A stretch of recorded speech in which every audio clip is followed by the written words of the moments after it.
এখন তো ভয়ে ভয়ে আছে, তারপর জীবনকে দেখার পর তো আরো ভয়ে। শুভেন্দুদা আজকে বর্ধমানে দেখা গেল যে চাকরিহারারা বিক্ষোভ দেখালেন, প্ল্যাকার্ড হাতে তারা অশনি সংকেত।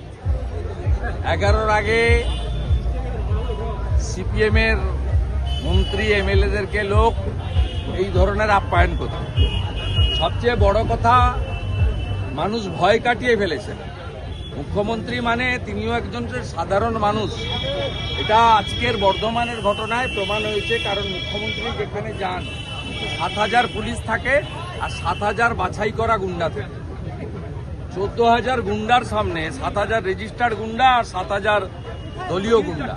তার সামনে যারা প্ল্যাকার্ড ধরে বলেছেন চাকরিটা আমার চাই, নিয়োগটা করুন, তাদেরকে হ্যাটসঅপ জানাই। এবং এই যে ভয়টা কাটছে, এটা একটা ভালো সংকেত। এবং আমার ধারণা আগামী কোনো ইভেন্ট থেকে মুখ্যমন্ত্রী আর প্রেসকে অ্যালাউ করবেন না, ফিডটা দেবেন। উনি নিজেও বলে ফেলেছেন, হেলায় না পড়লে বিড়াল গাছে ওঠে না। এর অবস্থা অশনি সংকেত। এবং মমতা ব্যানার্জির যদি আগের মতো দম থাকতো, শিলাদিত্যর মতো প্রশ্ন করার জন্য গ্রেপ্তার করেছিল। আজকে যারা করেছে, একজনের টিকিটা ছুঁয়ে দেখুন, তাহলে বুঝবো মমতা বন্দ্যোপাধ্যায়ের দম আছে। মুখ্যমন্ত্রী বলছেন যে ডি জোন এবং সাধারণ মানুষের বসার জায়গার মধ্যে ব্যারিকেড করতে, মঞ্চ থেকে বলছেন বক্তৃতা থামিয়ে। উনি সব ভার্চুয়ালি করুন, ঘর থেকে করুন। আর বেরোচ্ছেন কেন? 6 মাস পরে উনি প্রাক্তন হবেন। আপনি আমার কথা লিখে রাখুন, আমি আপনাকে বলে দিচ্ছি। We need SIR, we need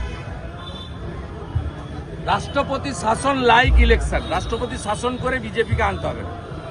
এই পুলিশ মনোজ বার্মা, রাজীব কুমারদেরকে শুধু হাতে দড়ি বাঁধিয়ে রেখুন, ইলেকশন কমিশন করে রাখুন। মানুষ একদম তৈরি, একদম তৈরি।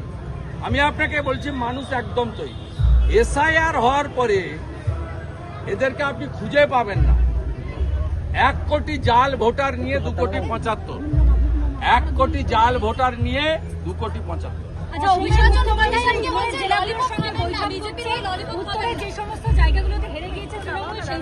ললিপপ খাবে না, মমতার কি বাংলা মদ খাবে নাকি?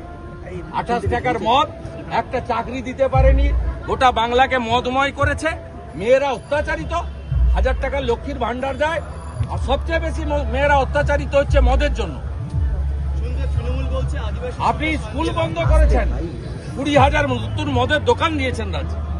লজ্জা থাকা উচিত আপনার। বাংলার মা বোন দিদিদের সবচেয়ে অত্যাচারিত মদের জন্য, আর এই মদের চাষ করেছেন মমতা। ললিপপ তো খাবেই, বাচ্চাদের খাওয়ার জিনিস, তো 28 টাকার মেহুল কেউ খাবে না মদ। অসমের মুখ্যমন্ত্রী হিমন্ত বিশ্ব শর্মা বলছেন